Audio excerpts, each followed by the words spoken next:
Appa, welcome. Thank you so much.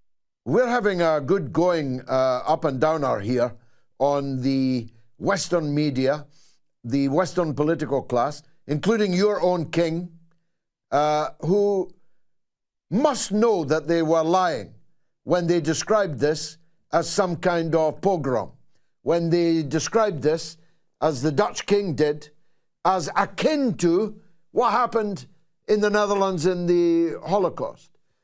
Leaving aside why they do this, the scale of it is unprecedented. The gaslighting has never been more obvious.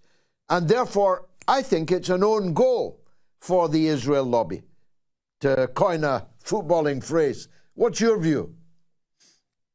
I think they're losing their grip. I think a lot of people in the Netherlands are starting to wake up to the sad and tragic reality on the ground. I think a lot of people are seeing the grip that the Zionist lobby have on Dutch politics inside the Dutch media, the mainstream media.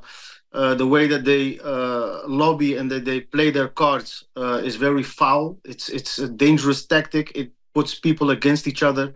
I think a lot of people are starting to wake up and smelling the coffee, and now they're trying to maintain that image by keeping the lies alive, I guess. They've overplayed their hand, is I suppose the point I'm making, because unlike in previous times, they're unable to control the narrative. I mean, exactly. It's true that the sheep who just follow the sheepdog, they think there was a pogrom in the Netherlands, and they blame Moroccans for it, whom they call Arabs, though almost all of them are, in fact, Berbers, not Arabs. Most of these sheep think that. But more people know the truth about this incident than ever was possible in the past. Thanks to that little 14-year-old boy who actually stood his ground and filmed it all. Thanks to the testimony of the Jews in Amsterdam who put the blame fairly and squarely on the Zionist fanatics that had run rampage through your city. Thanks to all the citizens, of whom you're one, who are not afraid to tell the truth. I think it's been an own goal. It's crazy to see that regular people have to stand up against far-right extremist hooligans in the first place, and regular people have to stand up against lying media companies, lying journalists. Everybody's twisting the truth on all the major platforms, including our politicians.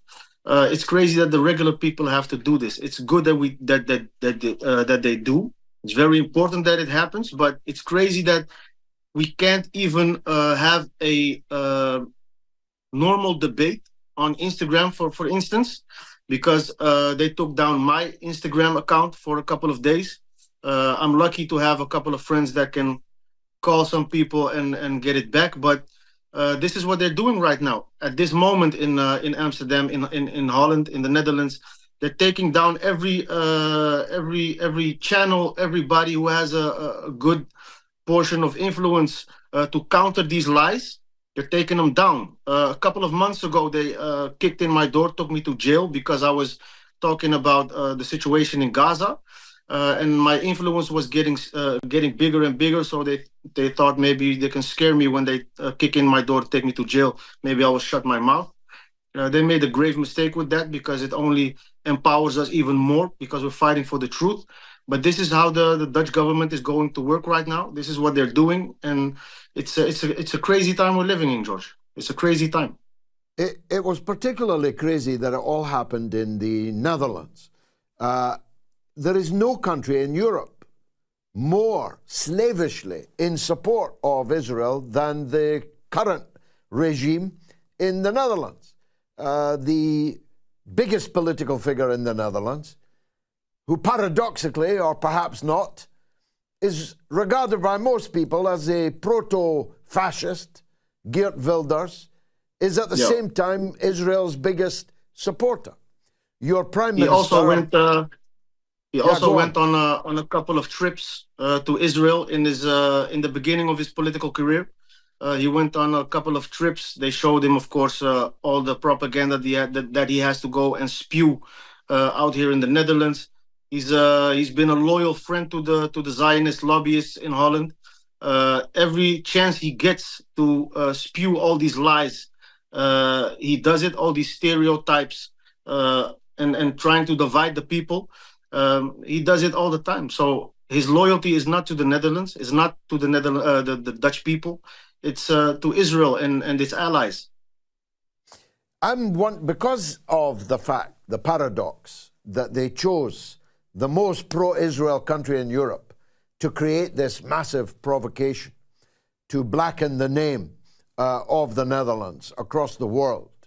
I'm wondering if it was a deliberate choice, if they intend now exporting the war, if they intend trying to cause civil disorder in European countries, to divide European countries one against the other.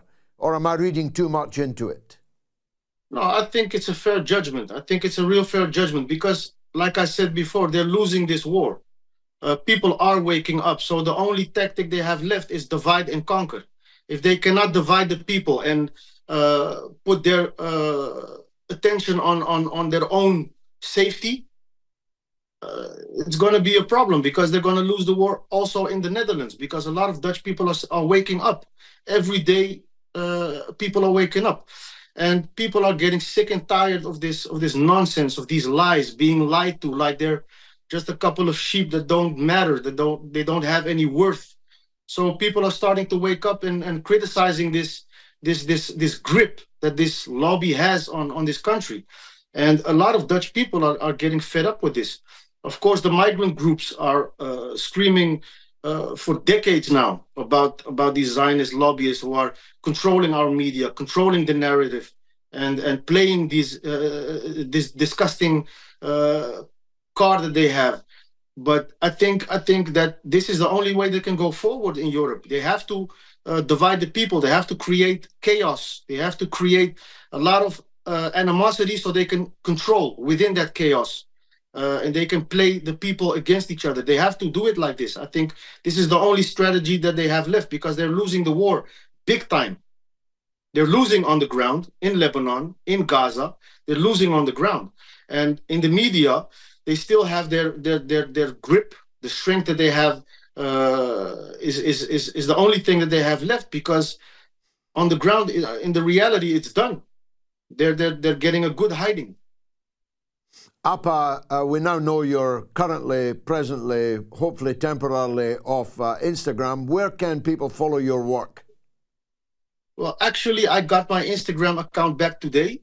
Okay, thank good. God, I got it back today. So we're back in action and we're still fighting. So I'm glad we're back. I'm glad our friends got it back for me.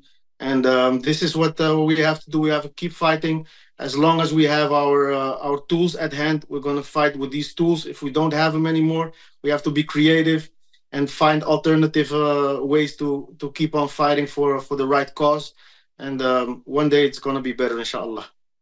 Amin. Thank you very much indeed. Appa, the Dutch rapper in Amsterdam, spitting truth on the events of this week.